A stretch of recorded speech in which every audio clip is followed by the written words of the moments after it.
Deixe-me compartilhar uma verdade que pode ser a tábua de salvação para sua alma naufragada hoje. O pecado é como um navio que parte para uma longa viagem.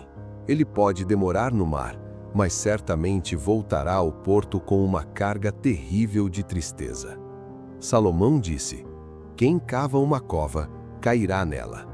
Não existe pecado sem consequência. Se você quebrou a cerca de Deus, a serpente morderá. Talvez eu esteja falando com alguém agora que sente o peso esmagador dessa verdade. Você conheceu a Deus, você andou nos caminhos da verdade, mas se desviou. E agora, a carga de tristeza chegou. Você sente que foi longe demais. Você olha para o céu e vê apenas bronze. Olha para a terra e vê apenas confusão. Mas, guiados pela compaixão profunda de Charles Spurgeon e pelo texto de Jeremias 3:22, eu tenho uma mensagem de esperança radical para o pior dos desviados. Deus não está gritando: "Afastem-se, traidores." Ele está clamando: "Voltai, ó filhos rebeldes, e eu curarei as vossas rebeliões." Fique comigo até o final, pois vamos percorrer o caminho de volta para casa. Vou lhe mostrar como renunciar aos ídolos que o enganaram e como ser recebido não como um servo, mas como um filho amado. E preparei 3 disciplinas espirituais práticas para que seu retorno seja definitivo e curador. A necessidade da ferida antes da cura. Primeiro, entenda a natureza da sua dor atual. Quando Deus pretende salvar um homem, ele geralmente começa fazendo-o sentir tristeza por seus maus caminhos. É a agulha afiada da lei que precisa perfurar o coração para puxar a linha de seda do consolo e da salvação. Não é o jeito de Deus ressuscitar homens que ainda não estão mortos. Espiritualmente, você precisa ser morto pela lei antes de ser vivificado pelo Evangelho. Deus não coloca o bálsamo da cura em corações que se acham saudáveis, nem veste com a justiça de Cristo aqueles que pensam que suas próprias roupas bastam. Nossos corações devem ser quebrados e nós mesmos devemos ser despidos de todo orgulho antes que a cura possa vir. Se você está sofrendo sob pecado, sente-se esmagado pela culpa de ter abandonado seu Deus, alegre-se. Isso pode ser o sinal de que o grande médico está prestes a operar. Uma história de amor e ingratidão. Spurgeon nos conta uma história real que ilustra perfeitamente nossa relação com Deus. Ele leu sobre um homem que se casou, mas não prosperou. Com a permissão da mulher, foi para Londres tentar a vida. Lá, ele teve sucesso, tornou-se pintor famoso e entrou para a alta sociedade. Mas ele era um miserável moral. Por 40 anos, ele nunca a visitou, nunca mandou um centavo, vivendo como se ela não existisse. 40 anos de abandono, mas o tempo passou, ele gastou todo o dinheiro, ficou doente e reduzido à mendicância. Sem ter para onde ir, ele rastejou de volta para a porta da mulher que havia desprezado por 40 décadas. E o que ela fez? Ela abriu a porta com alegria, ela acolheu, colocou-o na sua própria cama, cuidou dele e desgastou sua própria saúde sentada ao seu lado até que ele morreu. Que mulher maravilhosa! Mas Spurgeon diz: isso é apenas uma pálida imagem do grande amor de Deus pelos homens ímpios. Há pessoas que vivem 40, 50, 60 anos sem Deus. Eles comem o pão dele, respiram o ar dele, mas nunca mandam um agradecimento. Pior, usam o nome dele apenas para blasfemar. Eles provocam o Senhor à ira. E então, se hoje, velhos, doentes na alma e quebrados pelo pecado, eles rastejarem até a porta de Deus, ele dirá: entre e seja bem-vindo. Jesus nunca rejeitou uma alma que veio a ele. Aquele que vem a mim, de maneira nenhuma o lançarei fora. Seja você um jovem que se desviou há meses ou um ancião que se desviou há décadas, o Pai está na porta. o chamado de Deus: voltai. Observem que Deus não diz: voltai, filhos penitentes. Ele não diz: arrumem suas vidas primeiro e depois voltem. Ele os chama em seu pior estado: filhos rebeldes. Ele os chama ainda sujos da lama do chiqueiro. Muitos desviados cometem o erro fatal de pensar: preciso melhorar antes de orar. Preciso largar o vício antes de ir à igreja. Isso é orgulho disfarçado de humildade. Cristo não quer que você comece o trabalho de salvação para ele terminar. Ele não é um peso extra para completar sua balança.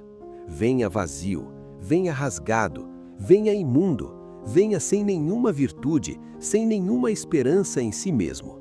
Deus diz: voltai agora e eu curarei as vossas rebeliões. Ele faz a limpeza, ele faz a cura. Seu trabalho é apenas retornar. O que significa retornar? Significa, primeiro, lembrar-se de Deus. Comece a pensar nele novamente. Ele é o maior fator do universo. Você vai ter que estar diante dele no julgamento. Por que ignorar aquele que segura sua respiração na mão? Volte para ele em seus pensamentos. Conhece-o agora e tem paz. Se você ofendeu alguém, vá e confesse. Talvez você diga: não gosto dessa pessoa. Claro, porque você a ofendeu. O ofensor sempre odeia o ofendido.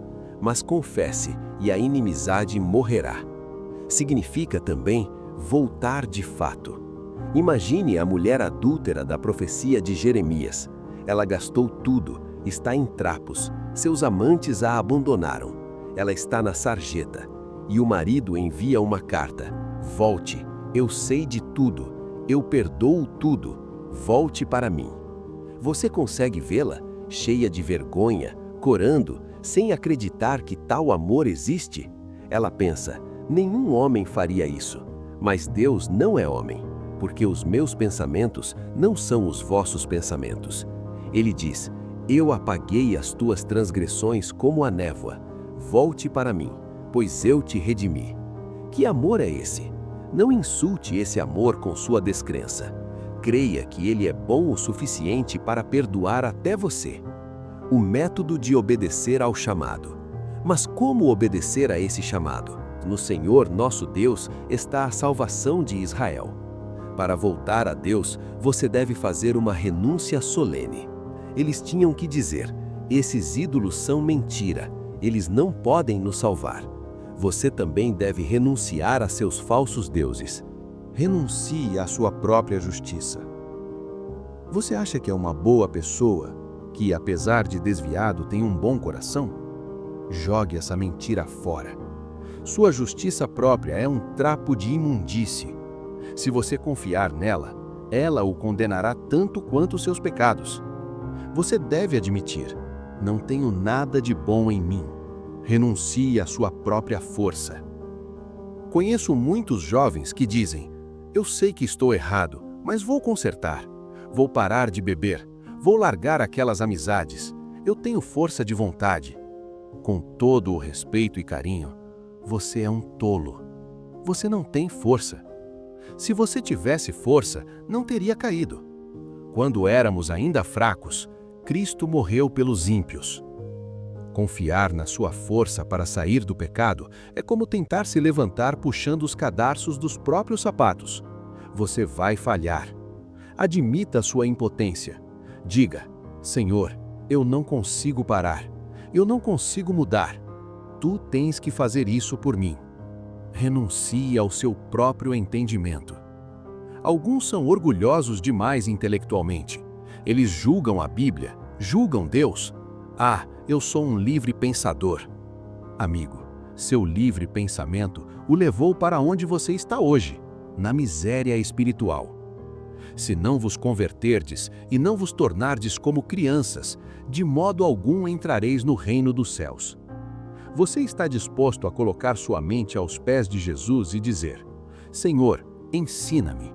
Eu fui sábio aos meus próprios olhos e me tornei estúpido. Renuncie à sua autogovernação. A rendição deve ser incondicional.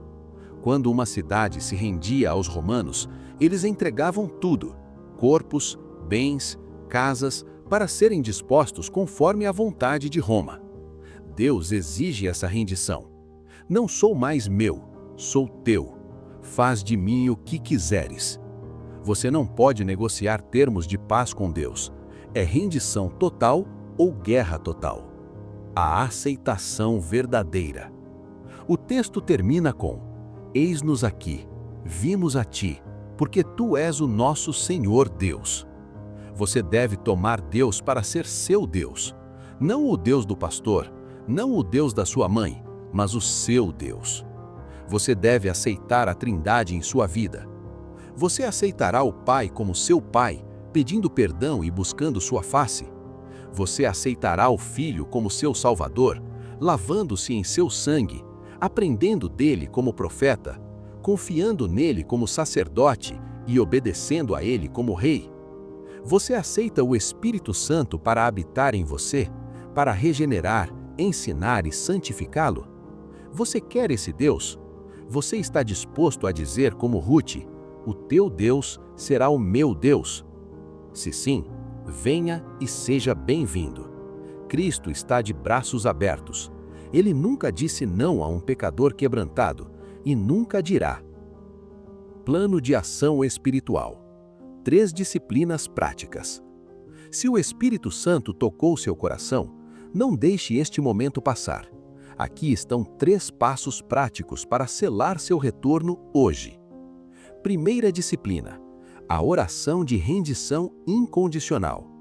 Não faça uma oração bonita, faça uma oração de rendição. A prática é: vá para um lugar solitário hoje, ajoelhe-se ou prostre-se. Diga em voz alta: Senhor, eu desisto. Eu renuncio à minha justiça, à minha força e ao meu controle. Eu sou um filho rebelde voltando para casa. Eu aceito seus termos. Salva-me, ou eu pereço. Fique ali até sentir que entregou as chaves de sua vida. Segunda disciplina: o divórcio dos ídolos. Israel teve que abandonar os outeiros. Você tem que abandonar o que te fez cair. A prática é: identifique a porta de entrada do seu desvio. Foi uma amizade, um site, um hábito, uma ambição financeira? Corte isso hoje. Não tente administrar o pecado. Divorcie-se dele. Apague o contato, jogue fora a barraca, cancele a assinatura. Mostre a Deus que seu retorno é sério. Terceira disciplina: a reintegração à aliança. Você não pode ser um cristão solitário. A prática é: entre em contato com um cristão maduro ou um pastor ainda esta semana. Diga: eu estou voltando para Deus e preciso de ajuda. A ovelha que volta para o aprisco precisa do rebanho para não ser devorada novamente pelo lobo. Humilhe-se e peça ajuda. Irmão desviado, irmã que se afastou, olhe para a cruz. Ali está a prova definitiva de que Deus quer você de volta. Não insulte este sacrifício ficando longe mais um dia. A porta está aberta, o banquete está pronto, o Pai está olhando para a estrada. Levante-se e diga: irei ter com meu Pai. E a promessa dele é certa: eu curarei as vossas rebeliões. Não apenas perdoarei, mas curarei o desejo de pecar. Para entender mais profundamente como a graça de Deus opera essa cura e como ter certeza de que Ele realmente o aceitou, o vídeo que está aparecendo na sua tela agora é vital. Ele fala sobre a segurança da salvação para quem se arrepende. Cele seu retorno à casa do Pai deixando seu like. Inscreva-se para ser nutrido diariamente com a verdade que liberta. Clique agora e comece sua nova vida com Deus. Bem-vindo de volta à casa.